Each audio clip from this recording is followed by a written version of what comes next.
வணக்கம். GK with JK channel மூலம் வரவேற்கிறேன். லோன் தரக்கூடிய பேங்க்குகளை பற்றியும் ஆப்புகளை பற்றியும் ரிவ்யூஸ் நம்ம பார்த்துட்டு வரோம். அந்த வரிசையில் இன்னைக்கு பார்த்தீங்கன்னா முக்கியமான ஒரு விஷயத்த பார்க்க போகிறோம். கடன் பிரச்சனையினால அவமானத்தை சந்திச்சு கொண்டு வரவங்களுக்கான ஒரு முக்கியமான வீடியோ. நான் கொஞ்சமாக கடன் வாங்க ஆரம்பித்தேன். என் குடும்பத்துக்காக தான் வாங்க ஆரம்பித்தேன். அப்படியே கொஞ்சம் கொஞ்சமாக போய் இப்போ இன்க்ரீஸ் ஆகி பெருசாக இருக்குது. இப்போ பார்த்தீங்கன்னா எனக்கு வர வேண்டிய பணம் எனக்கு வராதனால நான் ஒரு சிக்கலில் மாட்டிக்கிட்டேன். ஏதாவது ஒரு கடன் எனக்கு நல்லா கிடச்சிச்சுன்னா எஸ்கேப் ஆகிடலாம் நான் பிளானில் இருக்கேன். ஆனால் எந்த கடன் எனக்கு கிடைக்க மாட்டேது. ரொம்ப கஷ்டத்தில் இருக்கேன். என்னோடய வீட்டில் இருக்கிறவங்க என்னை மதிக்க மாட்டுறாங்க. ரொம்ப கஷ்டத்தில் இருக்கிறேன். அவமானத்துக்கு மேலே அவமானத்தை சந்திச்சிட்ருக்கேன். எனக்கு என்னோடய ஃபோனை எடுக்கவே எனக்கு பயமாக இருக்குது. நைட்லாம் தூங்கவே முடியல. காலையிலலாம் ஏன் விடியுதுன்ற ஏன்டா விடியுதுன்ற அளவுக்கு என்னோடய சூழ்நிலை இருக்குது. ரொம்ப ப்ரெஷரில் நான் இருக்கிறேன் பாஸ். அப்படி ஒரு சூழ்நிலை இருந்தீங்கன்னா உங்களுக்கான ஒரு வீடியோ தான் இது. இந்த வீடியோ பொறுத்த வரைக்குமே அதிக கடன் பிரச்சனையில் இருக்கிறவங்க, அவமானத்தை சந்திச்சுட்டு கொண்டு இருக்கவங்க, சிக்கலில் மாட்டிகிட்டு இருக்கவங்க, இதுக்கப்புறமா வழியே கிடையாது, எல்லா கதவும் எனக்கு மூடப்பட்டிருக்கு, நான் என்ன பண்ணுது தெரியல அப்படி சூழ்நிலைங்கன்னா இந்த வீடியோ நீங்கள் முழுசாக பாருங்கள். கண்டிப்பாக உங்களுக்கு யூஸ்ஃபுல்லாக இருக்கும். இந்த வீடியோ பொறுத்த வரைக்குமே ஒரு லோன் தரக்கூடிய ஆப்பை பற்றியும் பார்க்க போகிறோம். அதே நேரத்தில் இந்த கடன் பிரச்சனையில் இருக்கக்கூடியவங்களுக்கு வெளியே வர்றதுக்கான ஒரு முக்கியமான விஷயத்தை பற்றி பார்க்க போகிறோம். இந்த முக்கியமான விஷயத்தை பொறுத்த வரைக்குமே நிறைய பேருக்கு இது சொல்யூஷனாக இருந்திருக்கு. பெரிய பெரிய கடன் பிரச்சனையில் இருந்தவங்களை அழகாக வெளியில் கொண்டு வந்திருக்கு. அது என்னன்னு பற்றி இந்த வீடியோ முழுசாக பார்க்க போகிறோம். அதுக்கு முன்னாடி ஜிகே சேனல் இது வரைக்கும் நீங்கள் சப்ஸ்கிரைப் பண்ணலாம். சப்ஸ்கிரைப் பண்ணி பக்கத்துக்கு பெல்லைக்கான ப்ரெஸ் பண்ணி ஆல் ஒரு ஆப்ஷன் ஏற்படுங்க. இது போல நீங்கள் செய்யும்போது நாங்கள் அப்லோட் பண்ண வீடியோஸ் நோட்டிஃபிகேஷன் உங்களுக்கு பிடிச்சிருக்கும். இந்த வீடியோ உங்களுக்கு பிடிச்சிருந்துச்சு நான் ஃப்ரெண்ட்ஸுக்கு ஷேர் பண்ணுங்க. நான் தெளிவாக கிடைக்குது. நான் மறக்காம லைக் பண்ணுங்கள். ஃபர்ஸ்ட் ஆஃப் ஆல் ஒரு லோன் தரக்கூடிய ஆப்பை ரிவ்யூஸ் பார்த்துடலாம். இவங்க ஒரு புது லோன் ஆப் தான். நான் பேங்கிங் ஃபினான்ஸ் கம்பெனிஸ்ல தான் இவங்க இருக்காங்க. ஆர்பிஐல ரிஜிஸ்ட்ரேஷன் செஞ்சு தான் இந்த ஆப்பை ரிலீஸ் பண்ணியிருக்காங்க. இவங்களோட ப்ளஸ் அண்ட் மைனஸ் இதெல்லாம் பார்த்துடலாம். ஒருவேளை இன்ஸ்டன்ட் பர்சனல் லோன் தேவைப்பட்டுச்சுன்னா இந்த லோனை பற்றி ஒரு ரிவ்யூஸ் நீங்கள் பார்த்துட்டீங்கன்னா ஒரு ஐடியா கிடைக்கும். ஸோ இந்த ரிவ்யூஸை ஃபர்ஸ்ட் நம்ம பார்த்துலாம். அதுக்கப்புறமா இந்த கடன் பிரச்சனைலேருந்து வெளியே வரதுக்கான ஒரு முக்கியமான விஷயத்தை நம்ம பார்க்கலாம். இந்த லோன் ஆப் யாருன்னு பார்த்தீங்கன்னா இன்கிரெட் ஃபைனான்ஸ் லோன் ஆப். இன்கிரெட் ஆப்பை பொறுத்த வரைக்குமே ரொம்ப நாளாக இவங்க ஃபீல்டில் இருக்கிறாங்க. இப்போ கொஞ்சம் கொஞ்சமாக லோன் இன்க்ரீஸ் பண்ணிட்டே வராங்க. ஸ்டார்டிங்கில் ஒரு 5 லட்ச ரூபா ஸ்டார்ட் பண்ணாங்க. இப்போ 10 லட்ச ரூபா வரைக்கும் அதிகபட்சமாக லோன் ஆஃபர் பண்ணுறாங்க. இந்த லோனை பொறுத்த வரைக்குமே ஹைலைட் பண்ணக்கூடிய விஷயம், ரொம்ப நேரம் வெயிட் பண்ண தேவையில்லை. நீங்கள் அப்ளை பண்ண ஒரே நாளில் உங்களுக்கு லோன் கிடைக்கும் சொல்கிறாங்க. 4.3 ஸ்டார் ரேட்டிங்கில் கலவையான விமர்சனங்கள் இருக்கிறது.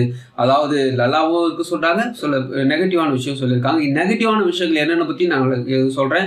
கலவையான அந்த குட் நல்ல விஷயங்கள் பற்றி நான் உங்களுக்கு எக்ஸ்பிளைன் பண்ணுறேன். இந்த ஆப்பை நீங்கள் ப்ளே ஸ்டோர் டவுன்லோட் பண்ணிங்கன்னா ஓப்பன் ஆனால் பார்த்தீங்கன்னா லாங்குவேஜஸ் கேட்குது. ஸோ இங்கிலீஷ் நான் தேர்ந்தெடுக்கிறேன். மொபைல் நம்பர் கொடுத்துருக்கேன். ஓடிபி வருது. ஓடிபி கொடுத்த பிறகு கண்டினியூ கொடுத்த பிறகு ஆப் பெர்மிஷன்ஸ் கேட்குது.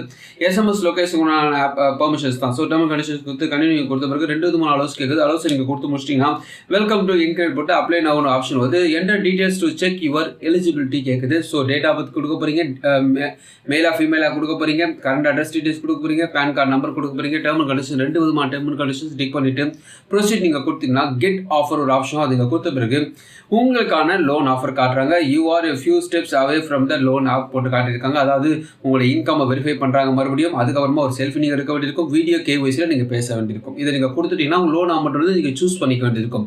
செலக்ட் அமௌண்ட் ஒரு ஆப்ஷன் வரும். அதில் உங்களுக்கு எவ்வளோ பணம் தேவை சூஸ் பண்ணிக்கலாம். உங்களுக்கு எவ்வளோ இஎம்ஐ போட போகிறீங்கன்றது உங்களுக்கு சூஸ் பண்ணதுக்கான ஆப்ஷன்ஸ் அவங்க கொடுக்குறாங்க. லோன் அமௌண்ட் எவ்வளோ இவங்க தராங்க பார்த்தீங்கன்னா 10 லட்சம் வரைக்குமே அதிகபட்சமாக லோன் அமௌண்ட் தராங்க. வட்டியை பொறுத்த வரைக்குமே 13.99 என்ன கேட்டீங்கன்னா 14% ஸ்டார்ட் ஆகுது. எவ்வளோ முடியுதுலாம் கிடையாது. குறைஞ்சபட்சமே 14% இவங்க போடுறாங்க. இஎம்ஐ பொறுத்த வரைக்குமே 3 மாதம் 5 வருஷம், அதாவது 60 மாதம் வரைக்கும் இஎம்ஐ போட்டுக்கலாம் சொல்கிறாங்க. ஃபார் எக்ஸாம்பிள் ஒரு லோன் வந்து 1 லட்ச ரூபாய்க்கு லோன் வாங்குறீங்க, வட்டி ஒரு 21% போடுறாங்க பெர் ஆனம். இஎம்ஐ 36 மாதம் எடுக்கிறீங்க வச்சுங்களா. ப்ராசஸிங் ஃபீஸ் 3540 ரூபா போடுறாங்கன்னா உங்கள் கையில் எவ்வளோ கிடைக்குன்னா அந்த ப்ராசஸிங் ஃபீஸை பிடிச்சிட்டு 96,450 ரூபா தான் உங்களுக்கு கையில் கிடைக்கும்.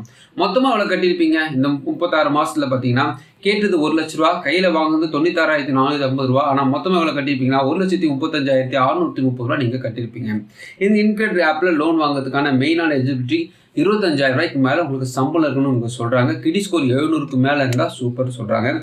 பாசிட்டிவான விஷயம் உங்களுக்கு சீக்கிரமாக லோன் கிடைக்கும். நெகட்டிவான விஷயம் அப்படி பார்த்தீங்கன்னா இஎம்ஐ போடுற மாதிரி இருந்தீங்கன்னா ஆட்டோ டெபிட் எடுக்கிற போது இருந்தீங்கன்னா அந்த கரெக்டான தேதியில் பணம் வந்து அக்கௌண்ட்டில் இருக்கிற மாதிரி பார்த்துருந்தீங்க. ஏன்னா இது வந்து நிறைய பேர் ஃபீட்பேக்கில் சொன்ன விஷயம். இது என்ன கேட்டிங்கன்னா 3 மாதம் மட்டும்தான் இஎம்ஐ எடுக்கிற ஒரு ஐடியா இருந்தீங்கன்னா நீங்கள் இதை பிளான் பண்ணிக்கலாம். 6 மாதம் 12 மாதம் அப்படி எடுக்கிற மாதிரி இருந்தீங்கன்னா இதை வந்து கொஞ்சம் மிஸ் ஆக வாய்ப்பு இருக்குது. எல்லாராலையும் எல்லா நேரத்துலையும் அக்கௌண்ட்டில் பணம் இருக்குமா சொன்னால் முடியாது. ஏன்னா கரண்ட் பிரச்சனை இருக்கிறவங்க இதெல்லாம் செய்ய முடியாது. அதனால் இன்கிரெட் ஆப்பை ஒரு ஆப்ஷனாக வச்சுக்கலாம். அவசரத்துக்கு மட்டும் பிளான் பண்ணிக்கலாம். ஏன்னா உங்களுடைய நெகட்டிவான தாட் நிறைய விதமான ஃபீட்பேக் இருக்குது, பாசிட்டிவான விஷயங்கள் இருக்குது. நம்ம வந்து நமக்கு வாங்கக்கூடிய பணத்தை இந்த தேதிக்குள்ளே செலுத்தணும்னு பிளான் வச்சுட்டு ரொம்ப ஜாக்கிரதையாக செயல்பட்டால் மட்டும்தான் இந்த ஆப்பை நீங்கள் ட்ரை பண்ண முடியும். இவங்களோட டெர்மினல்ஸ் வெப்சைட்டில் கொடுத்துருக்காங்க, படித்து பாருங்கள். உங்களுக்கு விருப்பம் இருந்தால் ட்ரை பண்ணி பாருங்கள். நிறைய கடன் எனக்கு இருக்குங்க, என்னுடைய கடன் பிரச்சனைலேருந்து என்னால் வெளியே வரவே முடியாது. நிறைய பேர் வந்து எனக்கு வந்து நெகட்டிவான விஷயங்களை சொல்லி நான் வழியில் இருக்கிறேன், எனக்கு வந்து ஹெல்ப் பண்ணுறதுக்கு யாரும் கிடையாது, அட்வைஸ் பண்ணுறதுக்கு ஆள் இருக்காங்க, ஹெல்ப் பண்ணுறதுக்கு ஆளே கிடையாது, நான் ரொம்ப பிரச்சனையில் இருக்கிறேன், அவமானத்தின் மேல் அவமானத்தை சந்தித்து கொண்டு இருக்கிறேன் அப்படின்னு சொல்லியிருந்தீங்கன்னா உங்களுக்கான ஒரு முக்கியமான விஷயம் தான் இந்த வெளியே நம்ம பார்க்க போகிறோம். ஸோ ஃபர்ஸ்ட் ஆஃப் ஆல் நீங்கள் இப்போ கடன் நெருக்கடியில் இருக்குங்க, உங்கள் பாக்கெட்டில் 10 பைசா இல்லைன்னா கூட, உங்களை சுற்றி இருக்கிறவங்க உங்களை கேலி பண்ணாலும் கூட, அவமானப்படுத்தினா கூட, நீங்கள் ஒரு விஷயம் முடிவு பண்ணிக்கணும். ஒரு வேளை நீங்கள் எடுத்த முடிவில் தவறு இருந்துச்சுன்னா, ஆமாம் நான் செஞ்சது தவறு தான், அது என்னுடைய முடிவு தவறு தான் நீங்கள் ஒத்துக்கணும். இன்னொன்று, நான் எடுத்த ஒரு முடிவு தான் தவறாச்சுன்னு தவிர நான் தவறானவன் கிடையாது. அது மட்டும் ஞாபகம் வச்சுங்க, நீங்கள் தவறானவர் கிடையாது. நீங்கள் ஒரு தவறான முடிவு எடுத்துட்டீங்க, மற்றபடி உங்களுடைய பிரில்லியன்ஸோ, உங்களுடைய அறிவோ, உங்களுடைய அனுபவமோ, உங்களுடைய ஃபினான்ஷியலான உங்களுடைய நாலேஜோ எப்போவுமே குறைஞ்சி போவது கிடையாது. ஒரு விஷயத்தை எடுக்கிறீங்க, இந்த விஷயத்தில் நீங்கள் தவறு செஞ்சிட்டீங்க, ஒரு தப்பு மிஸ்டேக் ஆயிடுச்சு. ஸோ அதனால உங்களை குறித்து நீங்கள் வந்து தாழ்வு மனப்பான்மையிலே எடுத்துக்காதீங்க.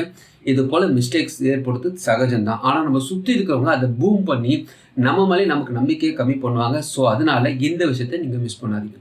ரெண்டாவது, இந்த சுற்றி இருக்கிறவங்க யாருன்றதை நீங்கள் கவனிங்க. உங்களை உற்சாகப்படுத்துகிறேன்ற பேரில் உங்களை இருக்கிற கடனை அதிகப்படுத்துகிறாங்களா, அல்லது இவன் மாட்டிக்கிட்டான்டா, இவன் இவ்வளோதாண்டா என்ற லெவலில் இருக்கிறாங்களா, இப்படிப்பட்டவங்களை நீங்கள் தவிர்ப்பது நல்லது. அப்படிப்பட்ட நண்பர்களாக இருந்தாலும் சரி, உங்களை சொந்தக்காரங்களாக இருந்தாலும் சரி, அவாய்ட் பண்ணுங்கள். உங்களை ஹெல்ப் பண்ணுறாங்களா கூட இருங்க, உங்களை வந்து சோர்வடைக்கிறாங்களா அவங்கள விட்டு விலகி போயிடுங்க. இதுதான் பேசிக்காக சொல்லக்கூடிய விஷயம். மூணாவது சொல்லக்கூடிய முக்கியமான விஷயம் என்னென்னு பார்த்தீங்கன்னா, உங்களுடைய ஃபேமிலி.